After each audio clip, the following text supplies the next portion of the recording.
So, good evening, everyone.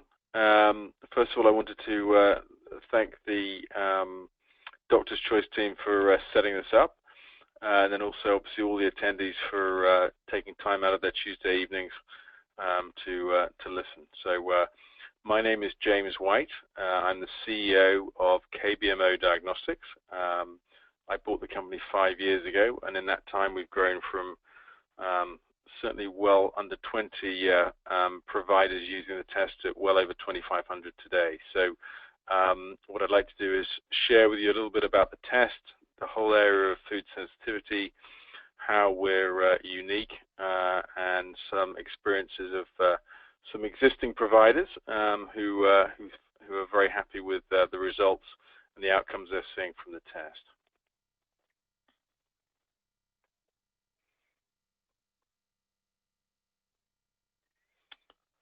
Moving on to slide 2. So what I thought I'd do is just start with a little bit of an overview of food sensitivity, which I'm sure a number of you are pretty familiar with. But I think what you'll see on the slide is a variety of points that you're probably familiar with. But I think it's this plus the kind of busy lives that people live, the quality of the food that people are now eating, the amount of colorings and additives that are included in foods. This plus, all these factors on the page, I think, are the reason why this whole area has seen a pretty dramatic increase in the last, certainly 5 to 10 years. So what I thought we'd do is just at least kind of set the scene in terms of how that looks. What I also tried to do as well before we did this was just talk to some of our providers and say, when is it that you feel comfortable using the FIT test? When's a good time to do that? And as you'll see from the list on slide 4, a whole range of different reasons there. Some that you'd think would be more obvious. Obviously, as the owner of the company, I'm very happy when they say when patients don't feel well. And then I think, again, more importantly, though, if you move on to the following slide, why do physicians and providers use the FIT test? And I think this explanation from one of our providers I found pretty enlightening, and hopefully will kind of set the scene for how we're somewhat different from some of the other tests on the market. So what they described was the immune complex issues and inflammation that can be associated with foods are an underlying problem for all of the conditions I see on a daily basis.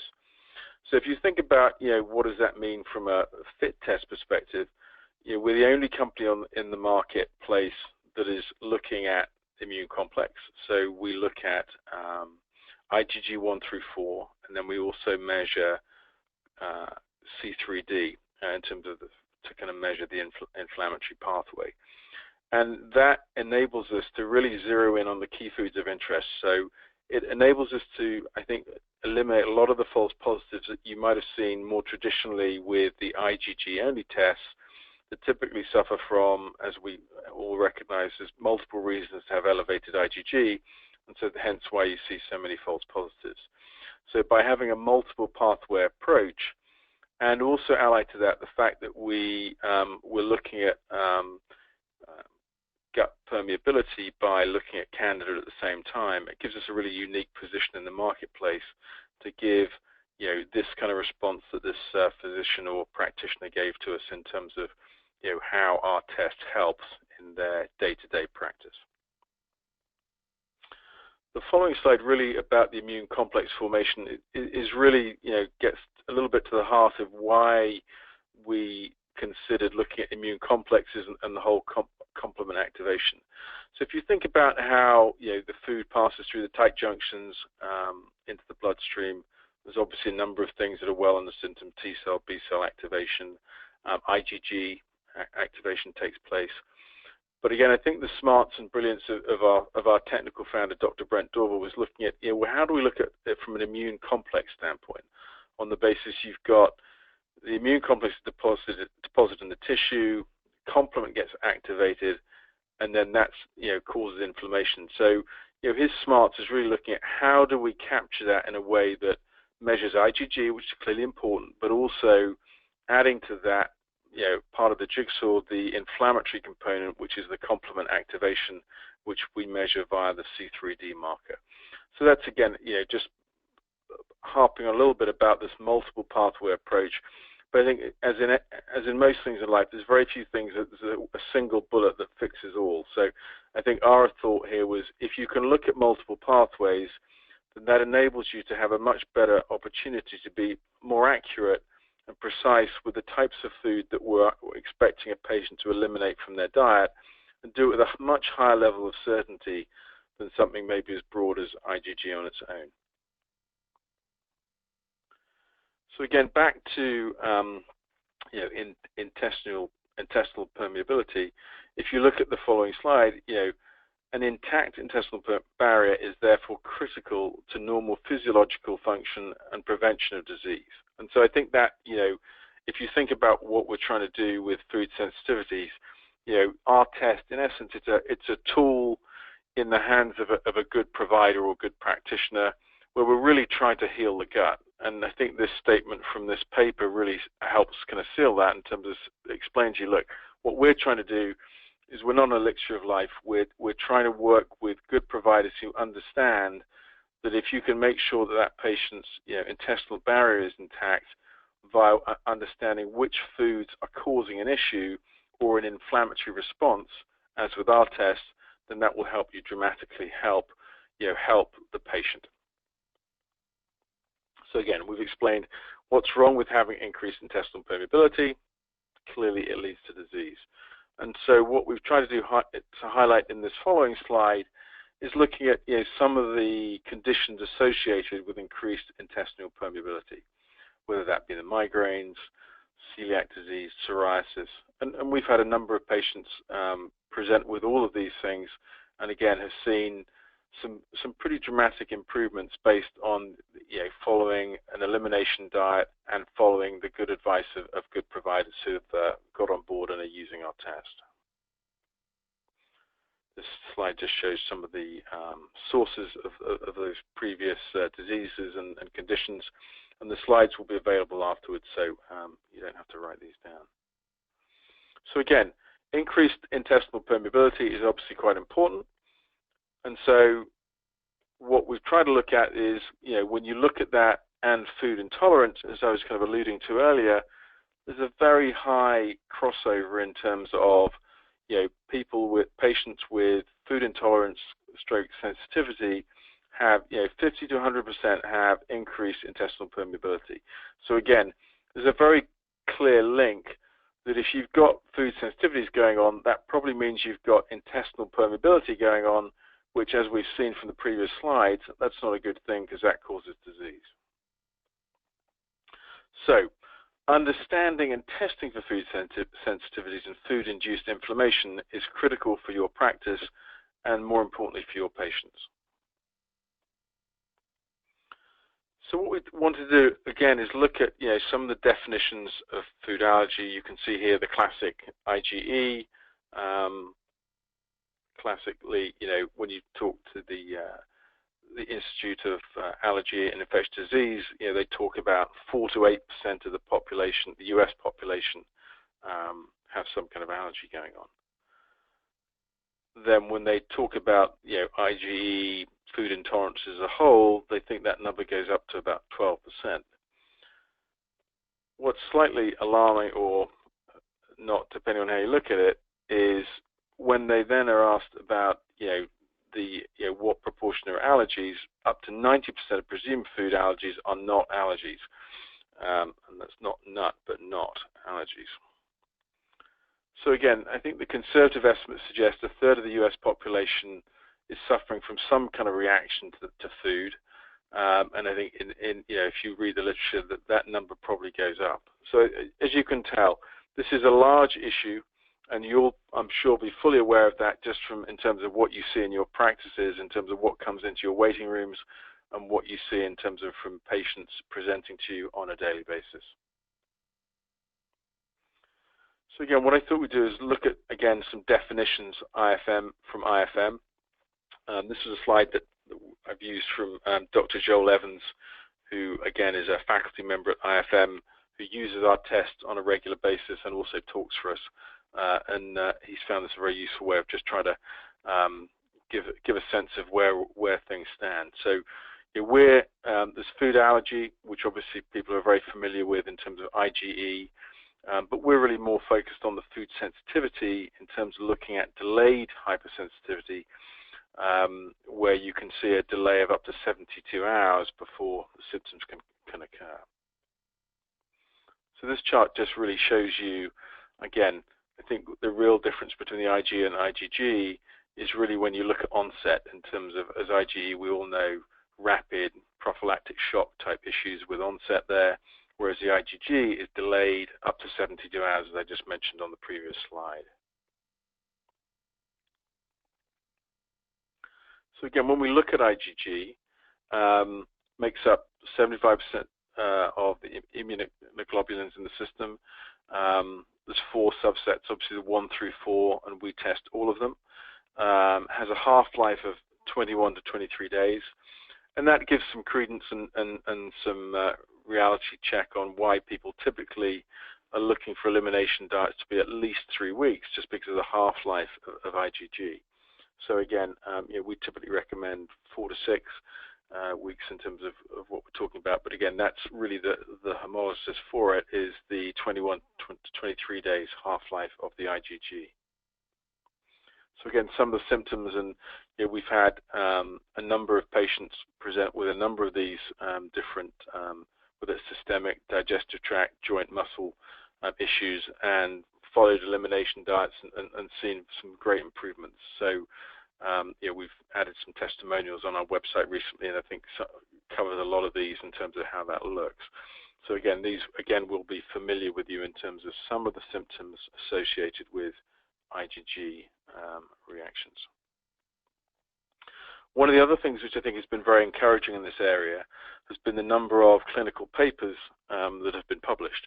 So this one talks about IgG testing in IBS, talks about how there was a dramatic reduction in symptom score over a 12-week period. And that leapt again when you looked at whether you could make patients compliant. And that's one of the things as a company and an organization we've tried very hard to do, is to look at how can we come up with not only the best test on the market, but a number of tools that enable not only the physician but also the patient to try and be compliant with the results they get. Because again, that this really illustrates 2 things: a positive outcome in terms of that there is a improvement in symptoms or reduction in symptoms, but more importantly, what we need to make sure is there's a dramatic improvement if you can make patients compliant. And so as a company, we've made sure we've worked hard on that area as well. Again, the next slide just shows the impact of the compliance. The next paper, which talks about just IgG4 on its own, so not the 1 through 3 and the complement element that we cover. And again, the good news is a good improvement in terms of symptoms for the patients that were involved in this. The next one talks about inflammation, and again, the link with generalized inflammation and total IgG. So if you think about the FIT test, where you're looking at complement activation as a true inflammatory pathway, we believe heavily that what we're trying to do in some respects is reduce the overall levels of inflammation for the patient, which then hopefully the body then has an ability to focus and fight some of the other things that may be going on in their system. So if we can reduce the overall levels of inflammation, then that's a good thing. And I think that corroborates very well with this paper here in terms of the reduction or the linkage in terms of levels of IgG and C-reactive protein. Here's another one talking about migraines, and again, we've spoken to a number of providers, physicians who have spoken with patients that have had debilitating migraines. In some cases, I remember one recently from a patient in Connecticut with over 28 years, and after removing some of the foods, saw a dramatic reduction in the frequency of migraine attacks, as was seen in this paper here as well. So again, I think the interesting thing is a raft, a great improvement, but again, this is something we've seen anecdotally, so it's always exciting to see this actually proven out in a clinical paper in a peer-reviewed journal. And again, following this one with Crohn's. So again, I think the takeaway here is, this is an area that may have been traditionally long on marketing, short on science. I think that's changing dramatically, certainly with the introduction of companies like ourselves, where we're very much science focused in terms of the papers that we've already had published and some of the prospective studies that we're working on, which are IRB sponsored and approved. And again, we're seeing here in terms of from the literature as well that this is becoming more and more recognized as a way of, as an important tool in a good provider's toolkit. So again, when we look here at some of the commonly reported symptoms in patients with the IgG food reactions, they're kind of varied and many. I remember listening to Joel Evans talk about this and say, look, he tries to focus on the top 3 symptoms that they may be presenting with, and then look to heal the gut in terms of the combination of fish oils and probiotics. So I think good advice, I think, from him.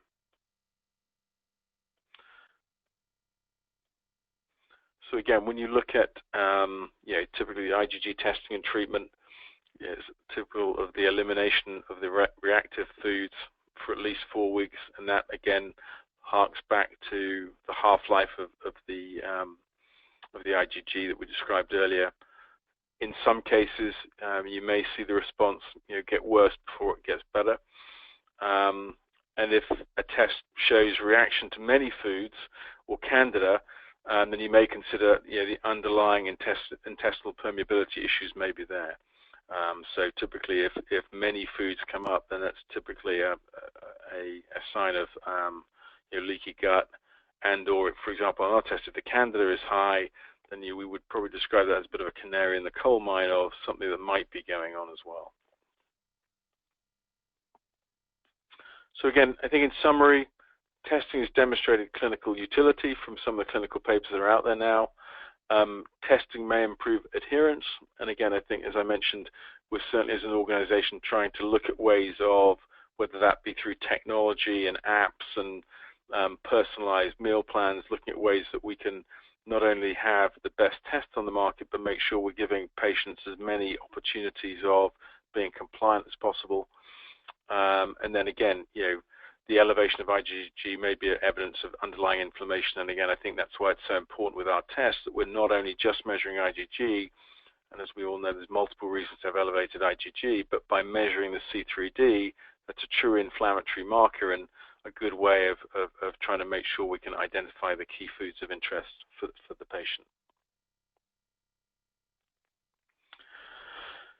So a little bit now about KBMO and the company, how we've been set up, and how we've been growing over the last 14 plus years. It was founded by a gentleman called Dr. Brent Dorval, who was an MIT PhD, and as impressive as that, he was the founder and developer of the first rapid HIV diagnostic. The reason I tell you that is because it's a pretty impressive thing to have done, but more importantly, Brent runs our manufacturing facility and looks at everything that we do through an infectious disease lens. And so a good example of that may be, for example, you may come across food sensitivity tests that are looking at 96 foods. Well, that 96 is a number to be aware of on the basis that that's typically the number of wells in an ELISA plate. So in that case, they wouldn't have any standards controls on the being run with that test. So to give you an example of the infectious disease kind of belt and braces approach that we have, is that we run our test on 3 ELISA plates and have standards controls on each of the 3 plates. And that's why I think we get very much best-in-class results and reproducibility and accuracy, because of the approach that Brent has kind of instigated in our business to make sure that we're running the appropriate number or probably more standards and controls to ensure the accuracy of the result. And I think that's always an important approach to take. We're based just outside Boston. We have a facility with 12,000 square feet, which is roughly a third manufacturing, two-thirds of our clear high complexity lab. The manufacturing is FDA registered and ISO 13485. We were the first company to get COFA-PRIS approval in Mexico and are growing internationally as well into a number of other markets. So again, we have a good infrastructure set up within our organization, and we are particularly proud, and I think sets us apart from everyone else in the market, is the fact that we have a patent granted looking at the testing that we've done in terms of the multiple pathway of looking at the IgG 1 through 4 on the complement. So that, again, gives us a very nice position in the market.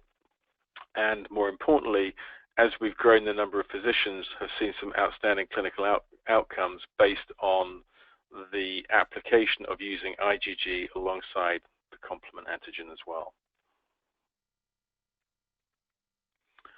So this cartoon on the next page kind of shows you, really what's the difference between the classical IgG test and the FIT test in terms of the one that we use and is being broadly accepted by many functional practitioners today and practitioners all across the US and internationally. When you look on the left-hand side, you see the standard IgG only. And as we mentioned before, if you just look at IgG, there's multiple reasons to have elevated IgG and gives you typically a number of false positives, which is always a bit difficult to explain to a patient. What you'll see on the right-hand side is a kind of the brilliance of Brent coming up with an approach that looks at a multiple pathway approach, looking at C3d, which, as we mentioned, is the inflammatory pathway, as well as the IgG. So by looking those in combination, it gives us an enhanced signal, but also enables us to really zero in on the key foods of interest. So we'll typically see 5 to 15 foods come up. So again, for a patient, that's a manageable number, which they can get their heads around, but also that's what we've been able to enable to get to those kind of more realistic numbers by having the enhanced signal to enable us to kind of get to a more realistic and accurate result versus just looking at IgG on its own.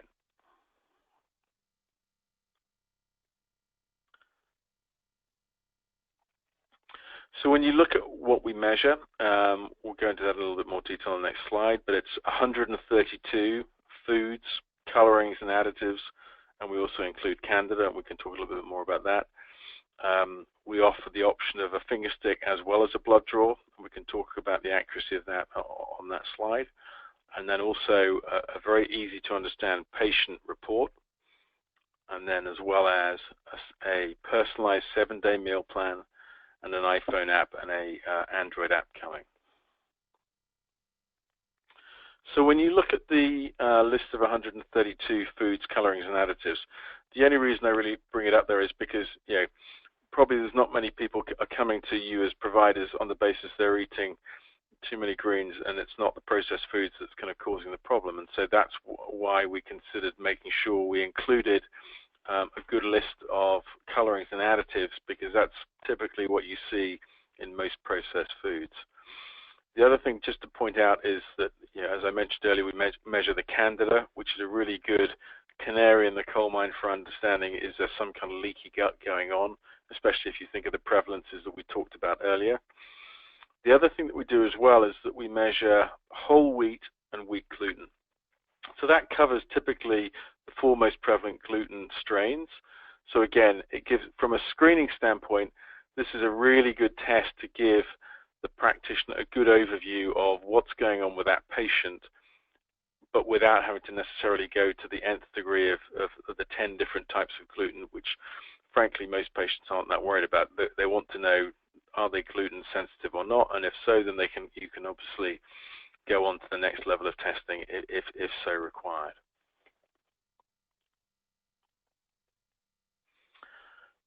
As I mentioned, we do a finger stick or a blood draw, and it's a personal preference. but what we've found is that we've seen 95% accuracy for the test and 95% similarity of the blood draw and the finger stick. So again, for the true positives, we're seeing very good alignment. Sometimes we'll see things flip between the 1 and 2, which are right down at the bottom of the scale. So again, if you have a phlebotomist on staff, then obviously we encourage you to use that phlebotomist. If you don't, then sometimes it's much easier and more convenient to have the test run via the finger stick, because again, you get the test run. I'm sure a number of you will have had the experience of that you give a blood draw kit to a patient, and all it ends up doing is rattling around in the footwell of their car and gets removed when they come back for their follow-on appointment. So the finger stick certainly has a good level of convenience and reduces the footwell syndrome, as I call it, in terms of with the blood draw kits, unless obviously you have good access to a phlebotomist or a lab nearby a friendly lab nearby who will do draws for you. We've also included in our finger stick kit a video, so the short video, which has really meant that a lot of patients have really worked out quite well how to kind of use this. So again, obviously diabetics are very familiar with this, and it's one that certainly growing in popularity in terms of our installed provider base. The good news is this is blown up, so this is an actual amount of blood. So obviously what we're looking for is the top, not the bottom, in terms of a good coverage of the good old Whatman cards in terms of the blood that we need for the finger stick, and that'll do all 132 foods, colorings, and additives. This next slide shows you the report. The report, again, we've tried to simplify as much as possible, so it's a 3-page report. The first page has the list of the foods that the patient is sensitive to, so it's typically the 5 to 15 that I described earlier. So with the main reason to make sure we don't confuse them on the basis, typically, when patients get the result, they're getting a number of labs, and I think it's fair to say some are more or less user-friendly than others. So the idea is to try and make sure we give the patient something that is user-friendly for them, something that they can understand and hopefully relate to in terms of being able to understand them. This second page, which we show here, is really more for the physician, and you can see the groupings: the dairy, the grains, the fruits, the additives, the microbes down at the bottom where we've got the candida, brewer's yeast, and baker's yeast. So again, we cover a wide range of foods, and certainly from a screening perspective is a really good basis to be able to kind of hopefully give the practitioner a good tool to kind of work from in terms of taking the patient forward and healing the gut.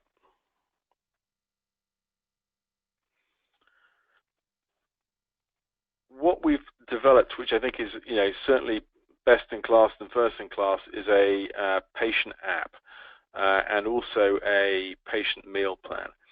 Let me start with the meal. The meal plan, we have 10 nutritionists on staff that take each patient report and develop an individualized meal plan. And the reason we've done this, again, if you can think back to some of the clinical studies with some great results, they were always much better when you had compliance. And so our thinking is, what we're trying to avoid is the patient having what we describe as lower lip syndrome, in terms of you give them 25 foods they can't eat, which is pretty much taken out Monday through Thursday. What we prefer to do is give them a more rational list to start with of the 5 to 15, but then say follow that up with, look, the good news is here's some suggestions of what you might want to eat over the next 7 days, and feel free to rotate that as part of your elimination diet. So again, the whole idea is, let's see if we can give that patient an ability to be compliant versus sending them off with their tail between their legs going, there's no chance I can change my diet that radically. So again, the idea is, again, first and foremost, to have the best test and then give a number of tools that will then enable compliance for the patient, which is ultimately what we're all aiming for. The second part of this slide is the app, and we're really excited about that because it's had a number of unintended consequences. First of all, what we decided to do was the patient provides us their email, and we then send them the app 14 days after the report goes back to the physician or the provider. So then that way, that gives you plenty of time to have seen the patient, and then as another reminder, they then get an invite to download the app onto their currently iPhone or kind of Apple product. And on the app, what they then have is their full results. And then for each of the foods that they were sensitive to, we tell them what that might cross-react with, alternatives and substitutes, and where they might find that. And also on the app, we all have included their meal plan. So if they're out shopping, they can use that as a guide. If they're out at a restaurant, they can also work out, what they can and what they can't eat. Because we worked out that if we give people paper these days, it gets put in a safe drawer and it doesn't typically get carried or transported with everyone. Whereas I think it's pretty much safe to say not many people leave home without their phones these days.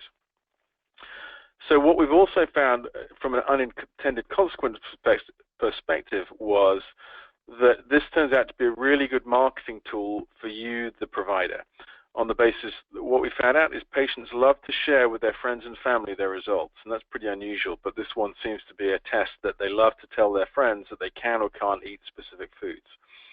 So when they've got that on their app, they go, well, I saw Dr. Smith, and this is the test they made me run, and these are the foods I can't eat, and I'm feeling 100% better.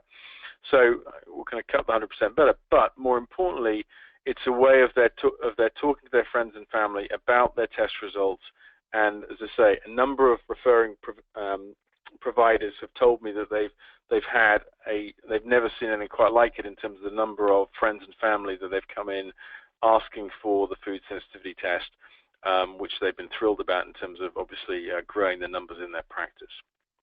So as I say, that was an unintended consequence, but the key is it's another reminder to try and help the patient be compliant, and that's what we're talking about. How do we make sure that once we give them the good results that we've generated via the testing that we developed, how can we make sure that patient can be compliant? And I think a combination of the meal plan and also the app is proving to be very effective. And again, the meal plan's optional, so if there's providers out there who love doing meal plans, have at it. But if not, then here's a really good basis to start from in terms as you move forward in terms of with patients.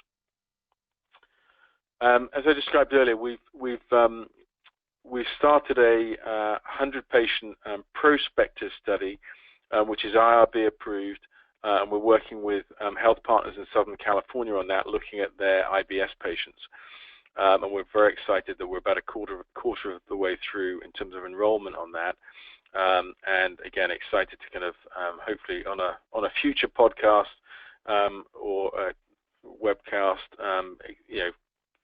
explain and come forth with some of the results from that. Which again, we're very optimistic of how that is looking already. What we have here is a study that we did, which was a look back at 30 patients that we had 2 results from. And I think what you'll see from the left-hand graph to the right-hand graph, it was around 11 months, was a dramatic reduction in the overall levels of inflammation that we saw from the patients, which for the practitioners, they were very excited about. If you look onto the second page, this is the thing that got the patients very excited, was that there was a really significant improvement in the symptoms as well. So again, I think this was then published, and so we're very excited to have this published as well. But again, shows, I think, the power of the measuring of the IgG and the complement. So again, for anyone out there might go, well, so what? I think this, in terms of, gives a glimpse into the so what, in terms of by having that multiple pathway effect, it's given us a really good improvement in inflammatory reduction, and equally, more importantly for the patients, reduction in symptoms that they were showing as well. So again, I mentioned Dr. Evans earlier. he's very kindly lent me a couple of case studies here, so I'll just quickly walk you through those, and then we'll move on to some questions. The patient in case is a lady called Kimberly. She presented with a range of a typical kind of gut issues. IBS was the question mark, potentially the diagnosis. The treatment plan included a FIT, which is the FIT test, microval, metametric stool test. Again, I mentioned earlier about the convenience of the FIT test. What you'll see here is that she did the FIT test in the office with the finger stick there and then. However, she did not do the metametrics or the NutriVal. So again, obviously we wouldn't encourage patients not to do everything that the providers tell them, but what was interesting here, again, just more speaking to the ease of use versus anything else, that she did the FIT test. So her results came back with kind of wheat gluten and whole wheat, and as I described before, that covers all the main gluten elements there. And then equally for a 2+, she had cow's milk and egg white, and then the oregano, and probably less urgent was the lobster. So, as we said, she did the FIT test, came back, feeling great, feeling really good. So again, I think it was instructive for us that she came back and had done just the FIT test.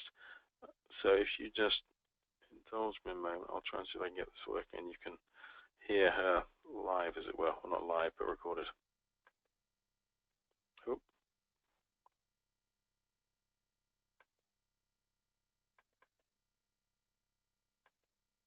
I have to say I was very skeptical. Oh.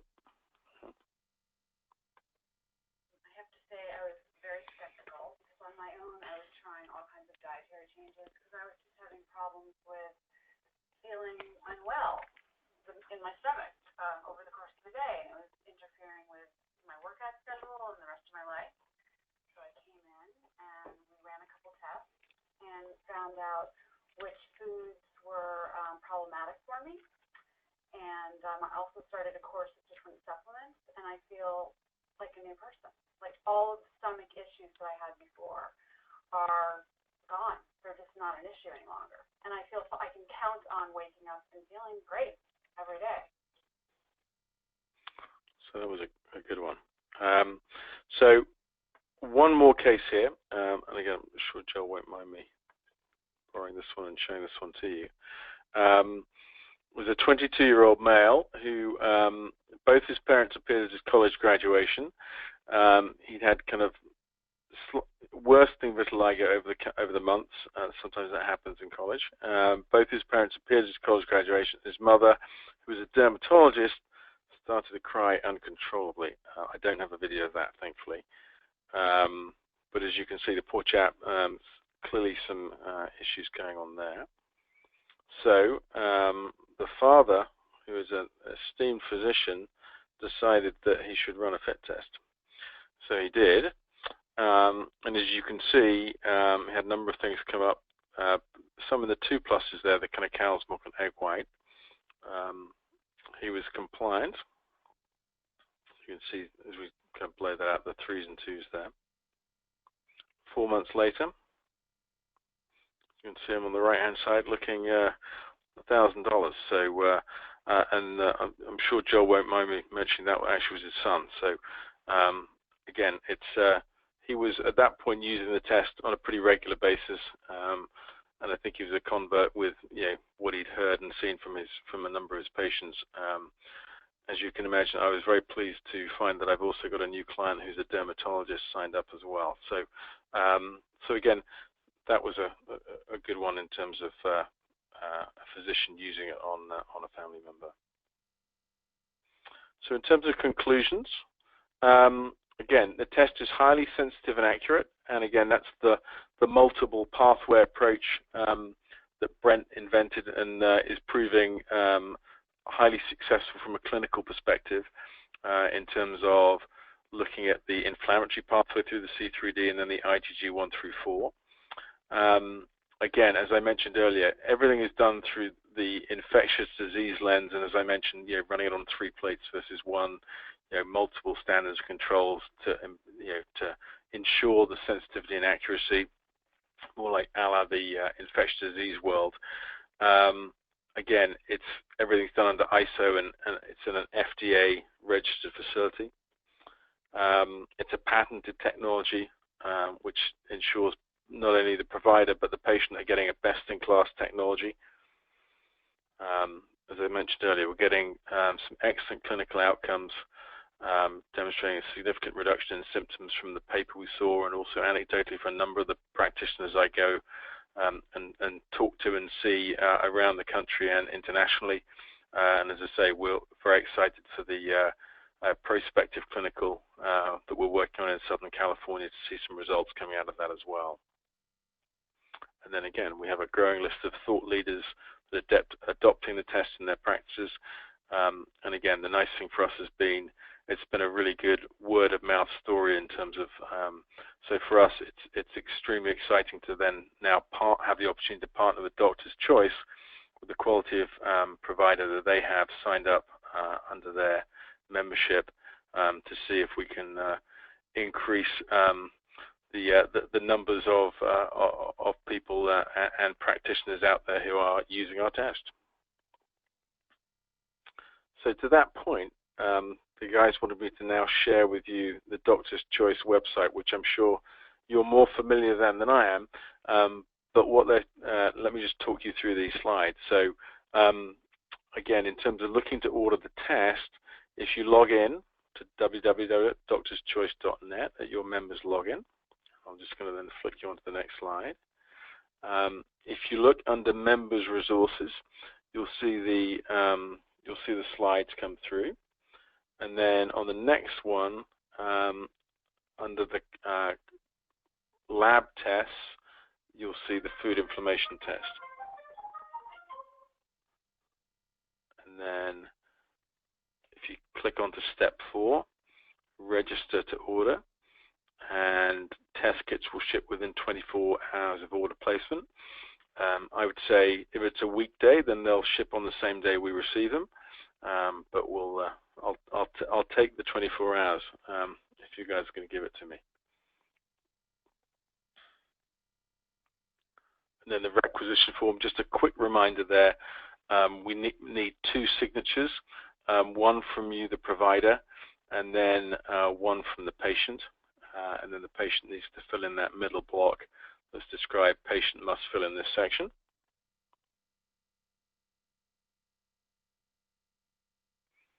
Then again, I'm sure if you have any questions, I would be delighted to answer them now, or as it written here, our friendly, knowledgeable staff will provide you with quality, attentive customer care. So that would, I would say, would ring true for either anyone that you speak to at Doctor's Choice or KBMO Diagnostics. So I'm happy to take questions if any of the 53 attendees out there have any for me.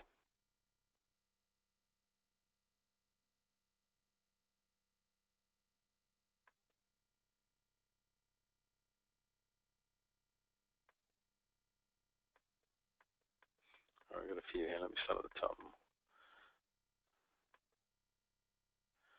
So let me do the first one. Besides IgG, is it important to do IgA testing? Nice segue. Absolutely. We've spoken to a lot of practitioners. I think most of them generally believe the IgG is more important, but are always interested for a bit more information. So there's definitely interest in an IgA test, and so to that end, we're in the process of completing development on one, which will be available, I'm hoping, in the first quarter of next year. And so that'll be measuring the same 132 foods, colorings, and additives that the IgG does as well. So we're going through some clinical work at the moment on that to get that out the door. And again, that's the advantage of having your own manufacturing. Then that's something that we can develop and are developing in-house as we speak. Got a question here from Dr. Fareed. It doesn't say the second part of the name, so I apologize for that, Dr. Freed. How much is the 130 panel? So it's 132. We're going to throw 2 in for free. And the cost of that, I think, just going back to the website, was $275. Let me just check that that's the right price before I get... No, I got it wrong. Members' price is $357. And then it's, if you add zonulin, that's $150, or if you do zonulin on your own, which would be a blood draw, that's $175. So hopefully that answers that one. Physician's cost, do you bill insurance? So the physician's cost is the one that we've just gone through, which is the $357. We don't bill insurance or get practices to. We're moving away from that on the basis, I guess I had an aha moment when a lot of our better or best providers turned around to us, well, we only deal in cash, and I kind of understand why.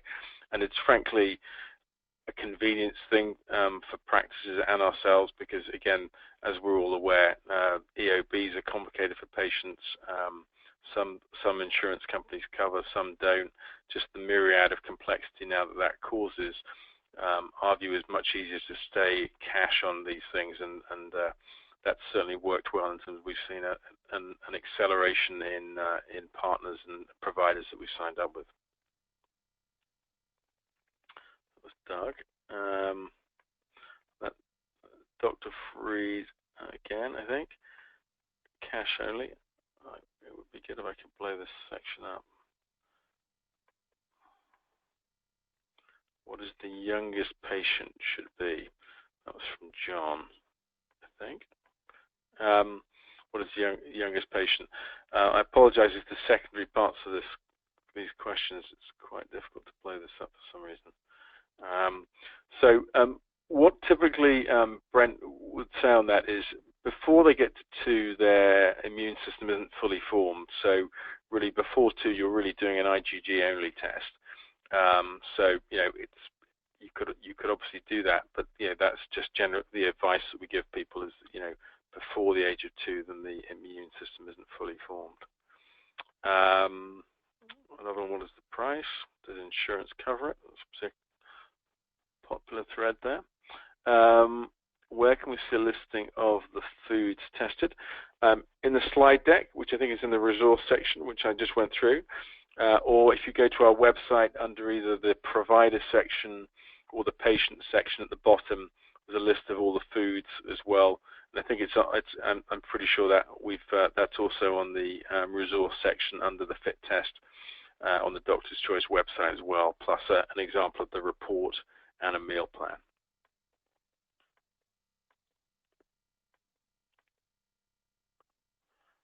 Then someone said, sorry, I missed the beginning of this. Okay, no problem. It's being recorded, and I'm sure will be up on the Doctor's Choice website very shortly. I don't want to put the Doctor's website IT department under too much pressure, but it'll be under, I'm sure, up there shortly.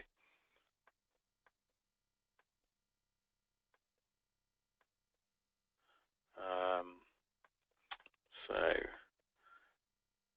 the next one coming down here, Kathleen, I have a patient with vitiligo for about 12 years. What would you suggest for treatment? Again, I think what we saw with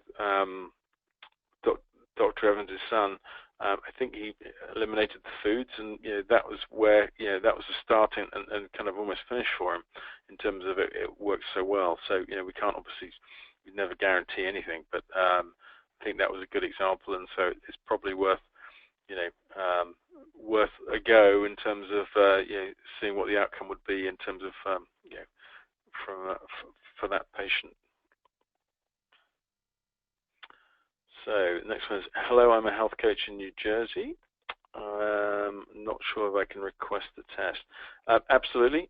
We work with health coaches and nutritionists. So happy to work with you. Again, what I would just say though is you need to check any state regulations. If there's any reason that you know of that your state doesn't allow you to order food sensitivity tests, then obviously that's something that between you and your state, which is probably certainly the case for somewhere like New York, I would suspect. The question is, can the client order the test directly versus the doctor? We're very much set up so we're direct to doctor, which is probably not such a thing, but in terms of B2B and D2D, but we're D2D. So we, if we have any patients call in, we send them to practitioners in their local area. So again, we don't share pricing with them because again, there's a wholesale price, as we've just talked about on this podcast. And then whatever practitioners and providers would like to price the test out is up to them. So that's how we operate. So in terms of a patient doing it themselves, they'd have to go through a provider. So I hope that answers that question.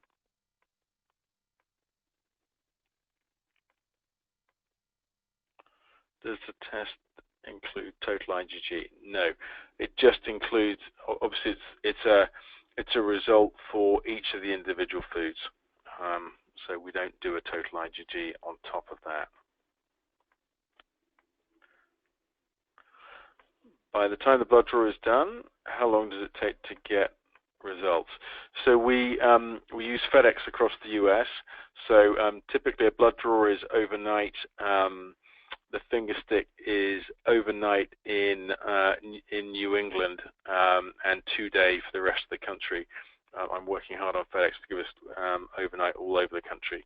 And then from when we receive it, it's typically 7 to 10 working days before we send you the results back. We send them to you via box.com. I think that that goes to the Doctor's Choice website, and then they provide that for you. So that's the turnaround time in terms of there.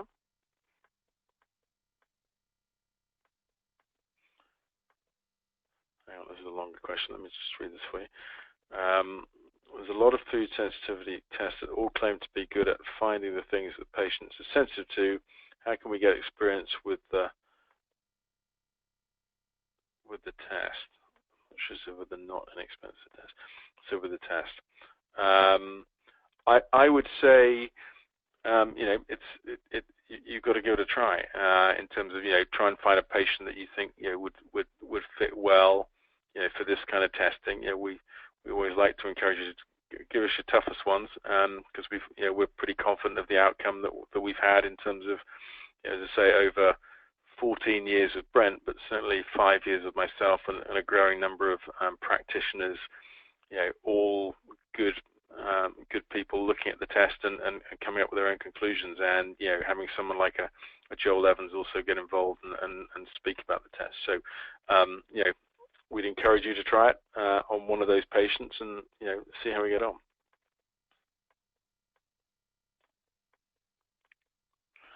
Another one here, what is the longevity of the test kits? So the only thing that would expire would be obviously the blood draw tube, and they're typically 12 to 18 months. We don't encourage people to stockpile for a nuclear winter. So the idea would be if you've got if you've got some sense of what your volume would be, we're always happy to ship more. They should last for a reasonable period.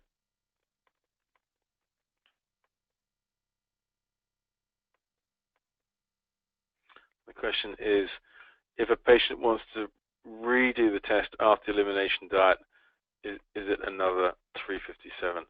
Unfortunately, it is.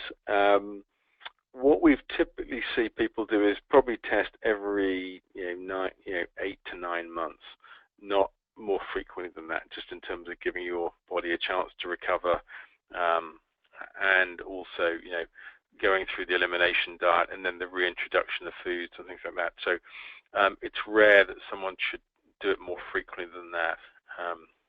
But again, that can be I guess a provider and a patient perspective in terms of if they would like to do it more frequently. So another question here, do you only treat with diet or do you recommend nutritional herbal protocols as well? It's one of those things. We try and stick to the things that we think we're pretty good at, and I think we're pretty good at building kits and running tests. There's plenty of good supplement companies out there, and so my sense is, every provider has, their preference in terms of who they like to work with on the supplement side. So what I wouldn't ever like to be perceived at is, we're getting people to run a test to flog supplements. Not that there's anything wrong with flogging supplements, but that's just not something that we want to do.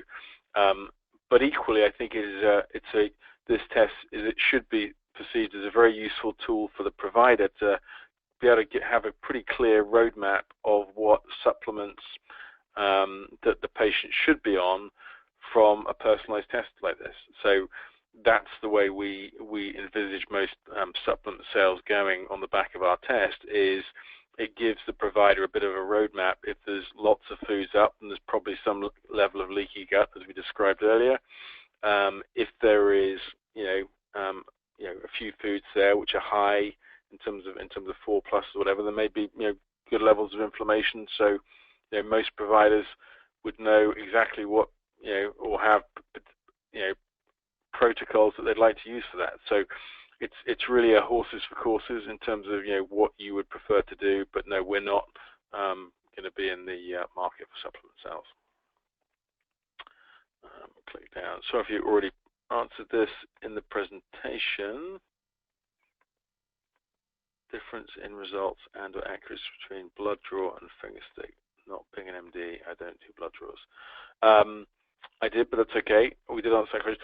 So it's about 95% the same. So when you look back at that result in the presentation, there's a slide which shows one. So if you look at the reds, the oranges, and the yellows, they all would remain positive, positive, positive, whether it's blood draw or finger stick. There's no difference. Where you sometimes see a difference is in the light green to dark green. So the 1s and 2s, you sometimes see some things pop up there or pop down around the kind of 95% interval level. So it would be, from our perspective, we don't miss positives in terms of which are true positives on the blood draw or finger stick. So from that standpoint, I think the advantages that you see in terms of getting patients to run the test, as we saw in the example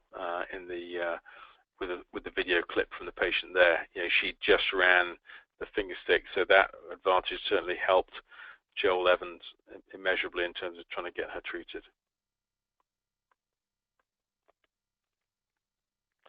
Question here.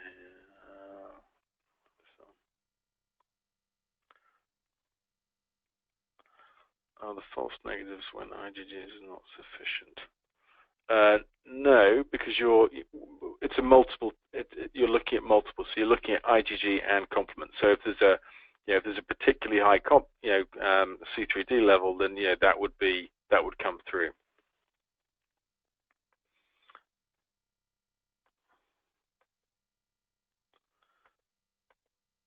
Thank you, Alexandra. I couldn't possibly read that comment, but that's kind of you to say. Glad that we got any chance of offering listeners a discount for the first test? That sounds like a doctor's choice question, so I'm going to duck that. And I think that was all, unless I missed any. If anyone's got any other questions, I would be delighted to answer them.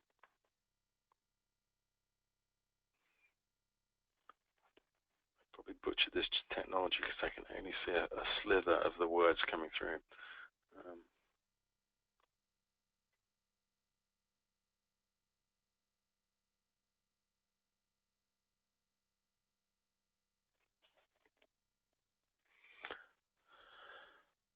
Well, thank you very much indeed for the questions, and more importantly, your time on a summer Tuesday evening. So thank you very much indeed for all the participants or attendees rather for doing that. And again, thank you for Doctor's Choice for enabling me to have the opportunity to speak to a number of your clients. And I look forward to answering any questions that they may have going forward. So thank you very much indeed. And as I say, if there's any questions that I've missed, that was just my lack of IT skills, and I'm sure we'd be more than happy to circle back and get answers to people as they come in. So thank you very much indeed for all your time, and we hopefully look forward to seeing some orders and working closely with all of you. Take care. Cheerio.